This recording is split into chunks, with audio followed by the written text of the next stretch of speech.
To me, James Cameron's Avatar the game is one of the more fascinating games of the last generation because it's a movie tie-in game which actually had the potential to be something truly great. It was developed in-house at Ubisoft Montreal with a large development period of about 2.5 years, and you can tell by playing it that it was really trying to break the mold of being just another movie tie-in game. Sometime in 2006 or early 2007, Ubisoft landed the deal for Avatar the game with what James Cameron described himself in an interview with Nvidia as the best pitch. He asked them to create a parallel story to the film, and Ubisoft came up with concepts and a plot which mirrored the film without spoiling it. From what I can tell from the handful of pre-release interviews floating around, both Ubisoft employees and Cameron and his team often brought up how much of a collaborative effort this game was. That was a real point that they wanted to hit home in their marketing campaign, and apparently Ubisoft even had access to a whole bunch of assets from the film which they scaled down to use in the game. Ubisoft very much wrote the story and did all the development, while regularly checking in with Cameron and his producers to make sure that everything was all good. Cameron himself finishes that Nvidia interview with, "I let Ubisoft do their thing, do what they do best, which is develop a game. I'm not going to try and spoon feed it to them,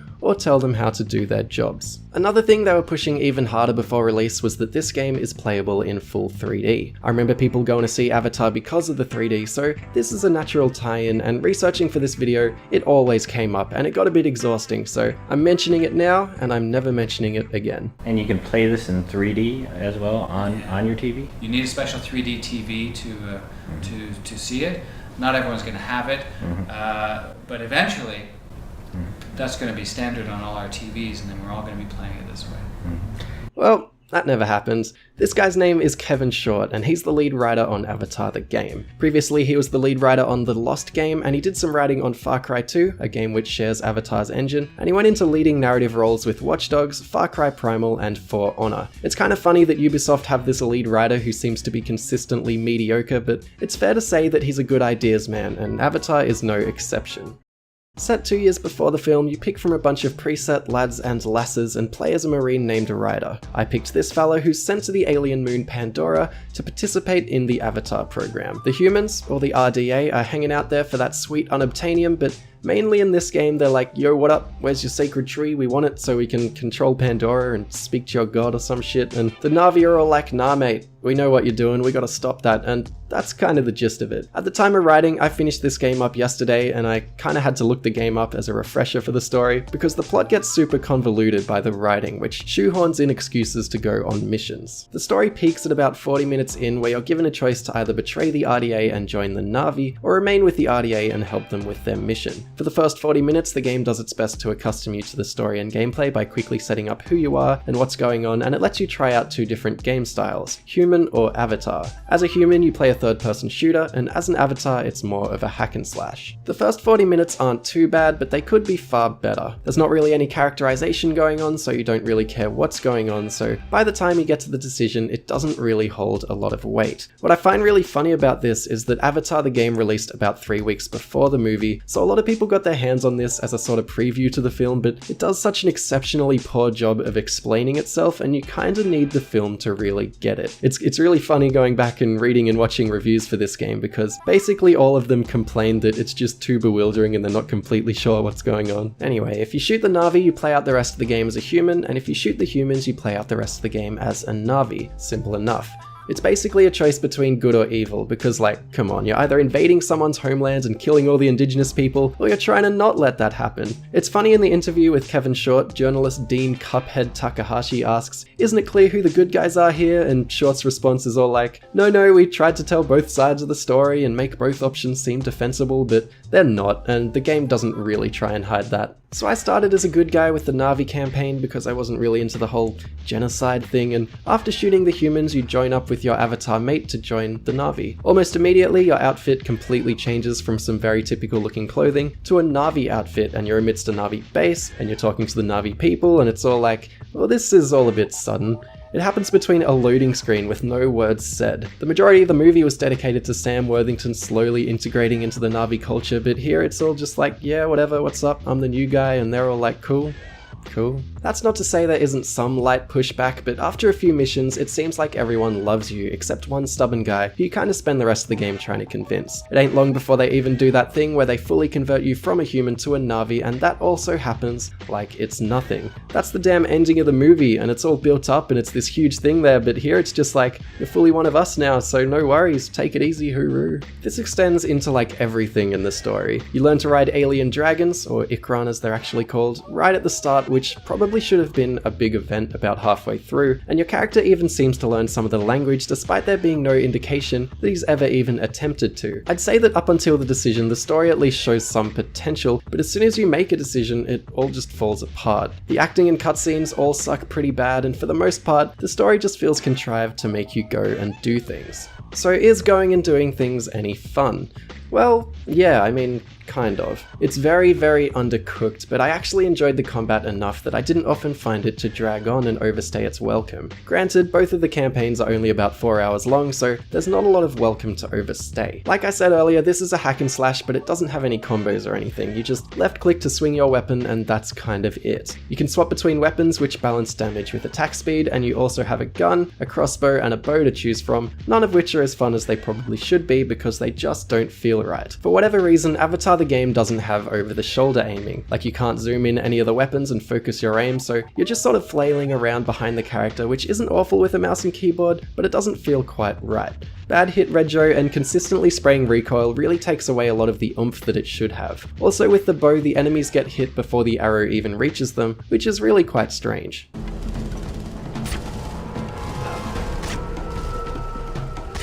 So the melee weapons are generally more effective and more fun. At first I was kind of put off by this combat because it's very loose feeling. Unlike a typical God of War sort of game, you don't magnet or lock onto enemies at all in this. Wherever you aim your attack is where it will hit, which doesn't feel great until you get used to the animation and flow of it all. Early on I also found weapons didn't do enough damage, but as you level up you can start one-hitting enemies with the slower weapons, and that's when I found this game became quite fun. You have to sort of time your hits a bit to make sure each one lands on a bad guy, and that feels far better than it has any right to. You also have a basic dodge, but it never really feels necessary to use. The leveling is completely linear. You just kill guys and complete objectives to upgrade each weapon and skill as well as your armor. It's surprising that there isn't a skill tree here. I think it sets itself up perfectly for one, but they just hand you stuff as you level up, and you even auto-equip it so you can just kind of ignore the leveling completely. You pick the weapons you like early on to quick swap between, and you pick the skills you like early on, and then the leveling just sort of sorts itself out. The skills are what keep the gameplay from being completely mindless. There's a surprising intensity and difficulty to the gameplay at times that require you to use these MMO-style cooldown skills. You have stuff like decrease damage taken, increase damage taken, and heal yourself, as well as some more interesting ones like spawning an animal to fight with you, or AoE attacks. You can only have 4 equipped at once, and since you unlock them very quickly, you'll find what you like pretty early on and just stick with those throughout the entire game. Also, sprinting is a skill in this, and there's a lot of traveling, so that definitely takes up one slot, and then I found the healing and damage abilities were just by far the most useful and took up the other 3 slots. It's a shame because the skills that are the most useful are also the most boring, and the interesting ones are just far too clunky to be effective. But the skills give the combat far more life than it probably deserves. Speaking of MMO-style skills, Avatar the game feels weirdly like an MMO. Beyond the skills, you walk around large non-linear hub-style areas that you can travel between with a minimap in the corner and XP and health bars on the sides, and you talk to quest givers who have big yellow exclamation marks above their heads who you often need to return to turn in the quests. The mounts in particular are super MMO-y, like on the ground you ride basic A to B style mounts just to move quicker, and the flying dragon mounts control exactly like MMO mounts, and when you take into account the whole humans versus Na'vi thing, it even has factions, and these factions even have home bases. I can't find anything proving this, but I wouldn't be shocked at all if this game started out as an MMO. It's just far too uncanny and coincidental, you know? One of the absolute coolest things about this game is how you always run into the Na'vi and the humans fighting each other. Everywhere you go, shit is going down, and it's wonderful. I love it when video games have different groups fighting each other without your input, and you can just sit back and watch, or run through it, or join in, and that kind of thing is always cool, and it's something that this game does particularly well. There's a certain feeling of grandness and largeness to the combat in this game, and that's really one of its greatest achievements. Another one of its greatest achievements is the visuals. Pandora in this game is just just stunning, and it really makes the game really, really likable. There are particular areas in this game that are just so stunning almost 10 years later. I mean, the visual design can be attributed to Cameron and his team, but they really nailed the look here, and the consistently good looking areas keep you going, and even though it's basically all in a forest, it's really varied and it's really spectacular. Unfortunately, there are a lot more places to pick Avatar the game apart. For one, the mounts are completely wasted. You can't attack enemies while you're on a horse or an Ikran, which just sucks and feels like a wasted opportunity, and in the human campaign you do occasionally have Na'vi attacking you on Ikrans. Also, you rarely see humans in vehicles attacking you, which sucks because there are a good amount of human vehicles which have mounted machine guns and rocket launchers. I feel like there would have been an almost Halo vibe to the combat if they did this right, but not once did I ever see a human hop in a vehicle to attack me, despite there being a whole bunch of empty vehicles lying around with humans standing around next to them. Humans spawned in vehicles to attack me very, very occasionally, but they never got in them themselves. The missions are basically all simple objective things or fetch quests, which is really boring and again really MMO-y. The reasons they give you to go on these missions are super flimsy too, which weakens the focus of the plot, but with these quests at least you can do your best to run past the combat and just complete objectives, which is amusing in and of itself. There's not really any boss battles in this campaign, which is another missed opportunity, and I think they could have maybe tried to include platforming as the Na'vi, since in the movie they're very agile. But no, it's basically all just traveling and combat fetch quests against foot soldiers with barely anything else. Being so short at just 4 or 5 hours, it's entertaining enough, but it's just not as well realized as it should be. Like, especially with the Ikran. You're barely given any opportunity to ride them around. They show you them early on and set it up like you'll be flying them everywhere, but then you don't ride them until towards the end of the game. Maybe it's for the better since they're really clunky to fly, but it's like, why even include them if they're barely in the game? And speaking of the end of the game, it's kind of disappointing. Again, there's no boss battles really, but it does give you a reward with a giant red super dragon thing that you can ride, which you do ride to the final sacred tree that everyone's looking for. You then activate the tree, which I guess acts as an EMP and takes down human ships, and the game just kinda ends. That's all the time you get to spend on the giant red dragon too. Like, you can fly it around in the endgame, but there's really not much interesting to do in the endgame, so it's really just a tease and another wasted opportunity. You only fly it for about a minute and then the game just ends. This is only the beginning, Tangela. More humans are coming. If there are more like you, there is hope. Now we prepare. A storm is in the sky.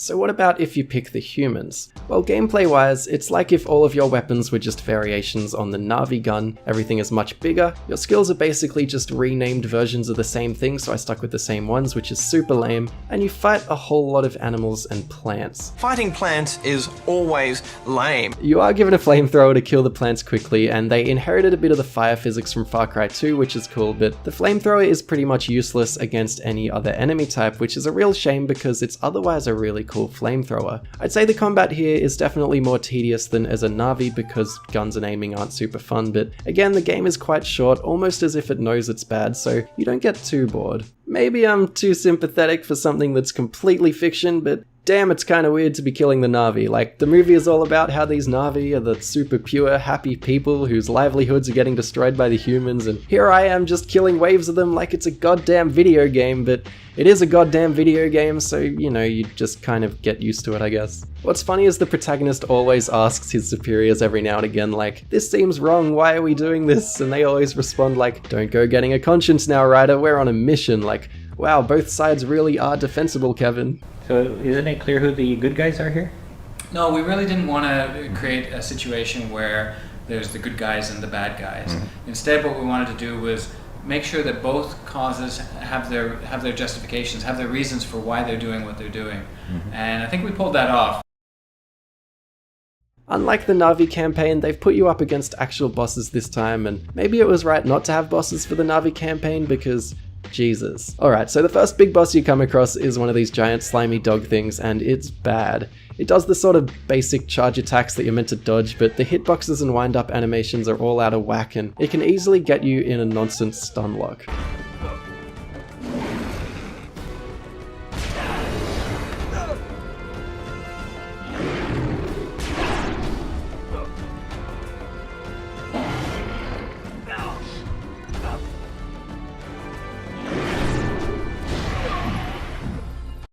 Yeah, so you will die a lot versing it, and this is where you'll familiarize yourself with the checkpoints. When you respawn, you don't come back with your ammo refreshed, which makes it monumentally frustrating, but even more insane is that your skill cooldowns don't refresh either. So abilities that you used just before you died continue to cool down when you respawn. Amazing. Effectively, the game gets harder every time you die, but it actually kinda doesn't because most of the time enemies that you killed stay dead after you respawn. The key word there is most because sometimes they do respawn. Bosses certainly do, but with regular enemies, flip a coin because they might come back or they might not. This game has one of the most broken respawn systems I've ever seen. It's like they tried to make it bad, but anyway, I eventually killed that boss because I got stuck in a corner. I mean, what did you expect, right?